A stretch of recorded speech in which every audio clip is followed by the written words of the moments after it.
Hi, welcome back. I'm taking advantage of a little lull in our rain to film this week's edition of the vlog in the garden.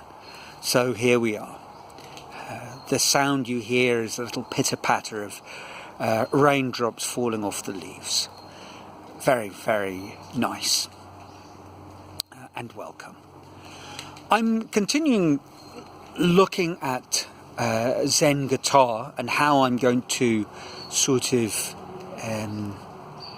bring it to people in the form of an instant book.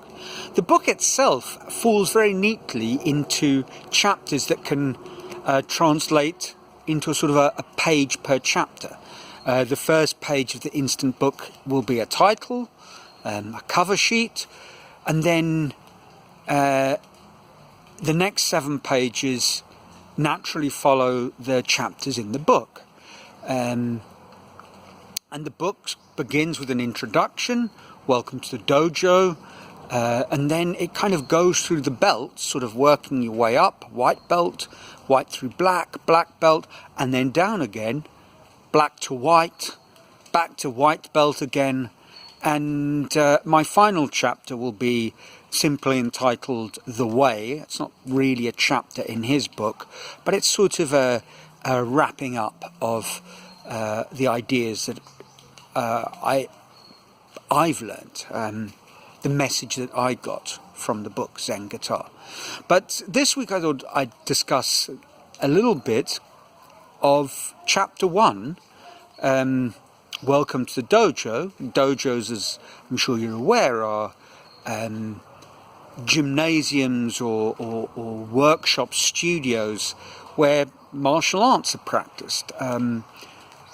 But if we're looking at art in the wider sense, it's literally wherever you practice your craft. It might be a kitchen, it might be a study, it might be a studio, it might be a gym, it might be the beach. And I started thinking back on my 26 or so years of sculpture and how many different places I've ended up doing my sculpture. The very first bit of sculpture that I did was in a kind of conventional workshop, a sort of small woodworking room in a basement below a block of flats in Lima. Then I progressed to a friend's carport. After a long break, I thought my sculptural journey had ended, but I found myself at a party one day, and Zoila, who was the art teacher at a school where a friend of mine worked, and the then captain of our famous football club, the Kite Flyers, and we were chatting at a party, and he said, "You used to do sculpture, didn't you?" I said, I certainly did. He said, "Well, I got a friend, and he teaches." I said, "Well, that's interesting. Where?" He said, "At the Agricultural University." It took me by surprise, Agricultural University. Well, she said, yes, they part of the sort of philosophy of the Agricultural University is that in each semester their students need to do something that is non-vocational and is more uplifting. And one of the courses they offer is one in wood carving that a friend of hers, Pepe dos Santos, taught. And if you enroll at the university, so hold on a second, enroll at the Agricultural University. No, it's very cheap. So I did. I went there one Saturday morning, went to the admissions office, explained that I was interested in doing this course and how would that pan out. And it was like $50, I signed up, and every Saturday morning I'd go to Pepe's sculpture class, which was about wood carving. He'd give everyone some wood, and it's very much like the previous wood carving that I'd done, and then you develop the project. You'd watch him do some work, he'd show you some of his tricks, improve your technique a little bit, talk about your idea and help you realize it. I was the only non-agricultural student there, visiting itinerant student, but I did get at least a bit of the immersive feel of what an agricultural university is all about, because of the place that we were actually doing the class. And because as an agricultural university is what it is, it didn't have an art studio. So we were doing our wood carving in this sort of sand area in front of a kind of amphitheatre, which I suppose sometimes was used for mini rodeos, and indeed it was when we would do our class on a Saturday morning. You know, we'd be chipping away at our tree trunk, trying to make it look like something intelligible, and behind us there'd be some university students learning how to lasso a calf and calm it down, which frankly was a little off-putting. You know, chisels and wild beasts. The mind boggled, but that's what it was, and it was a very nice way to spend a Saturday morning.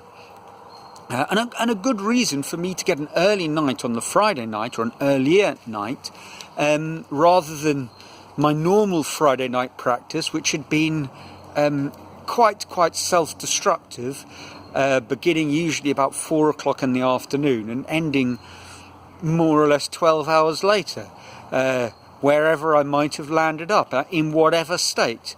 I can assure you it was never pretty. And you can say, yes, we're looking at you right now, but that's not what I'm talking about. It would get pretty messy on a Friday night. But this was a reason to at least sometimes take it a little easier, and on a Saturday morning I'd find myself in the countryside, you know, with the cows and the wood carving. Pepe was a fantastic bloke, brilliant artist who never really made it despite his obvious talent. I mean, he had shows, but you could kind of see why he wasn't exactly the darling of the establishment. His wood carving was incredibly realistic. I mean, the piece, I'll describe the piece that he was busy with in the year that I spent working, studying there. He was carving an enormous hand. I suppose it must have been a metre in height. Very realistic, amazing work in this sort of position. And it was gripping a flagpole. Right, yes, a flagpole, and at the end of the flagpole there was a Peruvian flag. And connected to the hand was a sort of winch that you could wind up a chain. All his wood carvings kind of were sort of integrated into interactive toy-like sculptures. So you'd winch in the chain and the hand would go up and down the flagpole, and it was entitled something like The President. Yes, very nice. Not too subtle. A couple of his other pieces that I remember from an exhibition he did, there was one painted white, a bishop, the Bishop of Lima, with his mitre, you know, his hands in a prayer. Again, there was a cord, and you could kind of wind the cord, and the cord would bring the hands down, open up the mitre to give a view of the inside of the bishop's head, and it was full of little, a sort of boudoir with red roses and little boys. Very, very interesting. And another, the third piece I'll mention, was a police officer who was holding a gun and had a whistle. And was he holding a gun? Perhaps the gun was in the hat, but it was one of those where something opened up, and I think it might have been the hat opened up, and a gun fired, and it had a little sort of one of those rubber stickered kind of arrows from a child's toy. and you'd wind the cord and something would happen to whistle and the hat would open and it would fire, at the general public. So it kind of covered politicians, the military, police force, and the clergy. Yeah, he wasn't incredibly popular. Not that, there weren't very popular monumental sculptors.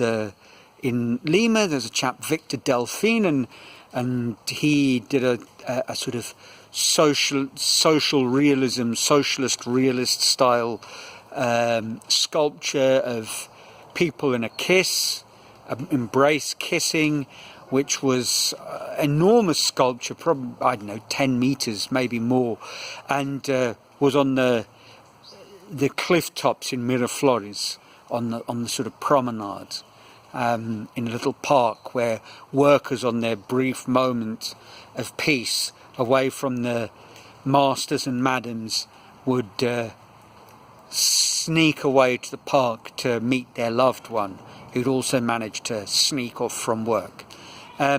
Victor Delphine, he was famous. Pepe dos Santos, not so much. He managed to survive teaching sculpture to trainee lasso artists and me. Actually, I mentioned Victor Delphine because around about the same time, friends of mine ended up staying in his guest house, which was an incredible place with a tree growing out and through, an enormous tree through the middle of the kitchen. Sadly, Tito lost his life, he and his wife, in a very tragic plane accident. And what's this got to do with Zen Guitar? Well, I suppose nothing really. It just was I started thinking about workshops and all the different places that I've done my sculpture, and how it didn't really matter where you did your sculpture. It was the people and the stories and the feeling and the energy, working with Gloria in a carport, the first place I really started taking sculpture seriously. It was a place of harmony and reflection. Working with Pepe dos Santos was just full of this amazing energy, a great character. After sculpture sessions, inevitably we'd end up going for a beer, and whether I was playing a football match later that day or not, we'd go for a beer, and he was a really, really good friend. And again, it was the energy he brought, and it was the same in Sao Paulo. So I think it doesn't matter what your art is or where you're doing it. What counts are the people around you and their sort of philosophy, their spirit, and what they're bringing to the table, what you are all kind of doing collectively. It's a bit of a ramble, but I started thinking about that wood carving and the cows. I just couldn't get it out of my mind. So, it's been that sort of day. Rainy days are days for reflection. Next week, perhaps I will be further advanced enough to show you kind of what the book looks like. And at some point soon, with a bit of luck, there's going to be a link, and something will be downloadable. But that's all for the future. Until then, I trust you're safe, happy, and from a rainy but happy Brazil, until next week, ciao.